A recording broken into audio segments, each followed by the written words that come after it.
বড় এই ক্যাকটাস গাছটা থেকে আজকে আমি ছোট গাছগুলোকে আলাদা করে লাগাবো, সেটাই আপনাদের সাথে শেয়ার করব। আসসালামু আলাইকুম সবাইকে, কেমন আছেন সবাই? ফার্স্টে আমি এই লাল টবটা মাটি দিয়ে ভরে নেব। এখানে আমি হালকা ভেজা মাটি নিয়েছি যেন গাছগুলো লাগানোর পরে পানি ব্যবহার করতে না হয়।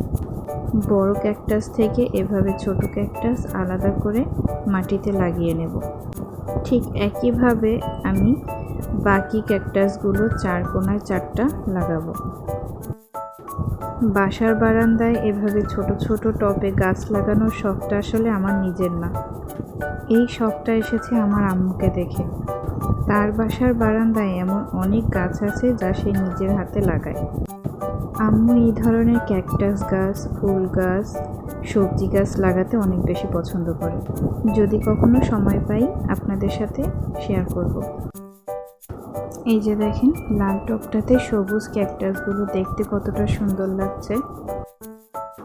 এখন আমি সেমভাবে এই টবটাতেও গাছগুলো লাগাবো।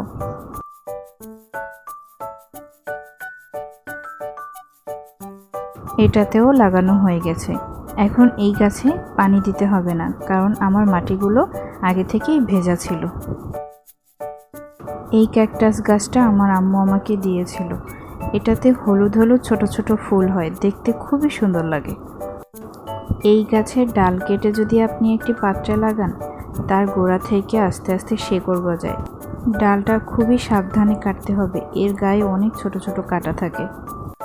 দেখেন, এটা কাটার সাথে সাথে সাদা রঙের কষ বের হচ্ছে। সত্যি বলতে ডালটা অনেক শক্ত ছিল। আমার বাসায় একটা ভাঙা মগ ছিল, চিন্তা করলাম এটা তো আর ব্যবহার করা হবে না, তাই এটাতে গাছ লাগাবো আমি।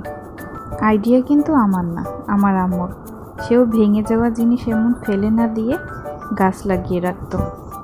এখন আমি এই ডালটা মাটিতে রেখে চারপাশ দিয়ে আবার কিছু মাটি দিয়ে দেব। ভাঙা একটা মগ কত সুন্দর একটা কাজে ব্যবহার করে ফেললাম।